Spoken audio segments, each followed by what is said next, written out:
Star Wars The Old Republic is the biggest disappointment since The Phantom Menace. I mean, I'm not for hitting kids, but Anakin had a really punchable face. Now don't get me wrong, both of these have a few bright spots. The Phantom Menace had a pretty cool pod racing sequence, and Natalie Portman, and The Old Republic has great voice acting and some great storylines. Also, all the chicks have bodies like sex goddesses, even this old general lady. Look at her, she's gotta be like 80 years old. I don't know, maybe it's Pilates or something. Slim fast or...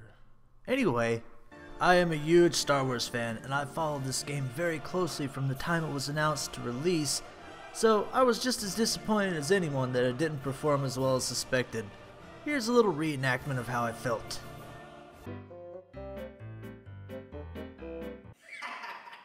You thought they smell bad on the outside.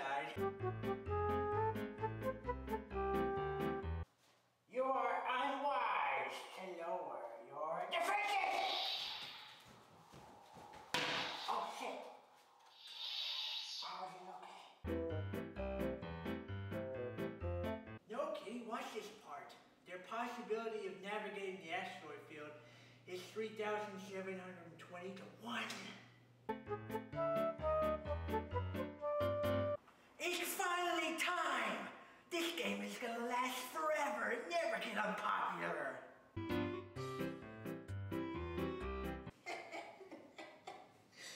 You were the chosen MMO! You were supposed to bring balance to the Force, not even in darkness! Maybe I overreacted a little bit, but the reality is that this game failed miserably, and I'm here to tell you why. You might ask, why the hell am I reviewing this game if I hate it so much? Well, it's actually a very good RPG at times, but it's not a very good MMO. In November 2012, Tor switched to a hybrid subscriber / F2P model, and recently the first digital expansion for the game, Rise of the Hutt Cartel, was released. So let's do it! The Old Republic was marketed as a story-driven MMO. This is a game with over 200,000 lines of recorded dialogue, and it was recognized by the Guinness Book of World Records as the largest entertainment voiceover project ever. It's set in the Old Republic era. I know, crazy, right? This was a time in the Star Wars universe made popular by Knights of the Old Republic and its sequel. If you've never played these games, they were RPGs that BioWare made before they sold out. You choose between the Galactic Republic and the Sith Empire. 8 classes exist between the two factions, and each has a unique storyline that's affected by the player's choices, sort of like a game such as Mass Effect. You control conversations with the same type of dialogue wheel, so no matter what side you're on, you can choose to be a goody two-shoes or a huge shithead. Now, some of the storylines are a bit cheesy at times. The light side Jedi Knight storyline makes you sound like a real pansy most of the time, and the Sith Inquisitor storyline, you're a slave starting out at the bottom, and they never let you forget it. There's just so much. We're really evil and we will insult you until you realize that we're really evil. And we have British accents, so that means we're really evil. Slave. Slave, slave, slave. Slave. Slaves, slime. Slave. Slave, weak, pathetic rodent, wretch, filth. Slave. Fledgling. Slave, slave, slave, slave. Slave. Slave, slave, or nothing, and don't forget it. That being said, some of the storylines such as the Imperial Agent and Bounty Hunter are really well done, and the voice acting overall is pretty good.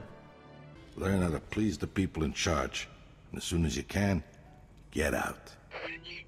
Keep your opinions to yourself. Another big thing that adds to the Star Wars atmosphere is the epic soundtrack. It's very, very good. All in all, this game is a well done RPG. So now let's review the gameplay. Well, it's World of Warcraft with lightsabers. They're tanks, healers, and DPS. Nothing is really different. Moving on! So since this game has such good storylines, why did it fail? Two reasons. It was way too unfinished at release, and developer communication with the player base was awful. As I stated before, this was a game that was estimated to have costed over $150 million, and it was released too early, without enough testing, and without enough content. Yes, leveling content was great, but unless they are a huge altaholic, then a majority of subscribers' time will be spent at max level. At launch, and even months after launch, so many things were missing. Cross-realm PvE and PvP, a dungeon finder, rated PvP, world PvP zones that fucking worked, and so on and so on. What I mean by world PvP zones that worked, well, there was a world PvP zone called Ilum.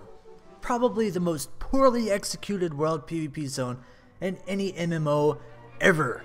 Basically, you had the Empire base and the Republic base, and you couldn't enter the enemy's base or you would get one-shot by elite cannons.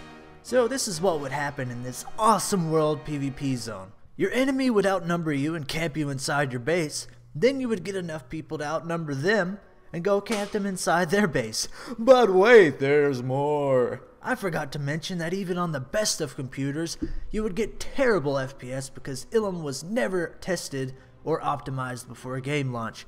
I guess the PvP developers, who had years of experience in world PvP games and a huge multi-million-dollar budget, didn't think that a world PvP zone needed to be tested before launch, and that a fucking PvP fairy would sprinkle magical optimization dust all over the zone and everything would be super diddly duper.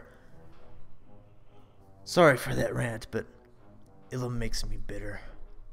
Now, moving on to my second point, and I'll keep it short, but the developer communication with the player base was terrible.